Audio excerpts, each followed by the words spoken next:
So చాలా మంది investors కొంచెం గోల్డ్ అండ్ సిల్వర్ మీద బాగా ఇంట్రెస్ట్ చూపిస్తున్నారు.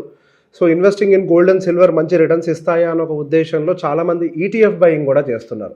అండ్ ఎస్, గోల్డ్ అండ్ సిల్వర్కి సంబంధించి కానీ స్టాక్ మార్కెట్కి సంబంధించి కానీ మనం ఏ ఇన్వెస్ట్మెంట్స్ పెడుతున్నా కానీ దానికి సంబంధించినటువంటి అండర్లయింగ్ ఎసెట్ ఎలా పర్ఫామ్ చేస్తుంది అన్న దాని గురించి మనం అర్థం చేసుకోవాలి. స్టాక్ మార్కెట్ పాయింట్ ఆఫ్ వ్యూలో వాల్యుయేషన్స్ అని కొన్ని మాట్లాడుతూ ఉంటాం మనం. అంటే ఎర్నింగ్స్ గ్రో అవుతున్నాయా, రెవెన్యూస్ గ్రో అవుతున్నాయా, సో ఇవన్నీ మనం కన్సిడర్ చేస్తూ స్టాక్ మార్కెట్ పెరుగుతుందా తగ్గుతుందా ఇటువంటి వాటి గురించి మనము ఒక కంక్లూజన్కి వస్తాం. ఓకే, ఇప్పుడు స్టాక్ మార్కెట్ ఎక్స్పెన్సివ్గా ఉంది, మేబీ ఇప్పుడు అండర్ వాల్యూడ్గా ఉంది, ఇప్పుడు ఇన్వెస్ట్ చేయొచ్చు. సో బేసిస్ ఆన్ వాల్యుయేషన్స్ మనం ఒక డెసిషన్కి వస్తూ ఉంటాం.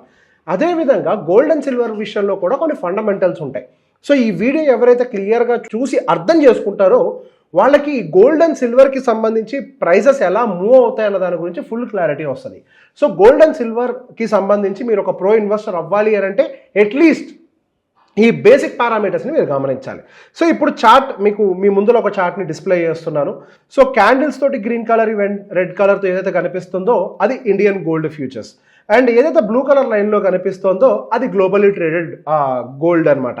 So basic if you see మనకు 2015 దగ్గర నుంచి కంపారిజన్ పెట్టుకుంటే గ్లోబల్గా ట్రేడ్ అవుతున్నటువంటి గోల్డ్ అనేది when compare to Indian gold చాలా లోవర్ లెవెల్లో ఉంది. సో బేసిక్గా ఈ డిఫరెన్స్ ఎందుకు వస్తుందో అర్థం చేసుకోవాలి.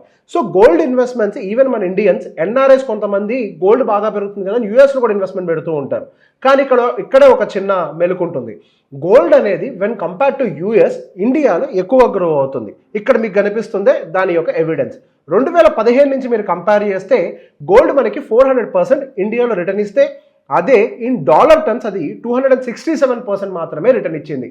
దాదాపుగా 130 యావరేజ్ 130% ఆల్మోస్ట్ మనకి ఇండియన్ గోల్డ్కి యూఎస్లో ఉన్న గోల్డ్కి మధ్య డిఫరెన్స్ ఉంది.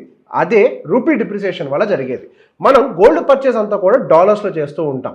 సో బేసిక్గా ఒక డాలర్ కొన్ని సంవత్సరాల క్రితం 40 రూపాయలు ఉందనుకోండి, ఒక డాలర్ కొనడానికి మనం 40 రూపాయలు ఇచ్చి డాలర్ని ఎక్స్చేంజ్ చేసుకుంటాం. అక్కడ గ్లోబల్గా ఉండేటువంటి గోల్డ్ వాల్యూ మాత్రం డాలర్స్లోనే పెరుగుతుంది, రూపీకి సంబంధం లేదు. కానీ over the period of time dollar depreciate అవుతుంది కదా. సో ఈ డాలర్ డిప్రిసియేషన్ వల్ల ఏమవుతుంది, instead of 40 rupees per dollar we paid 60, 70, 80, 90. అంటే మనకి అక్కడ డాలర్స్లో ట్రేడ్ అయ్యే గోల్డ్కి మన ఎక్సెస్ రూపీస్ని పే చేస్తున్నాం. అది డాలర్ అప్రిసియేషన్ వల్ల అవ్వచ్చు, లేకపోతే రూపీ డిప్రిసియేషన్ వల్ల కూడా జరగచ్చు.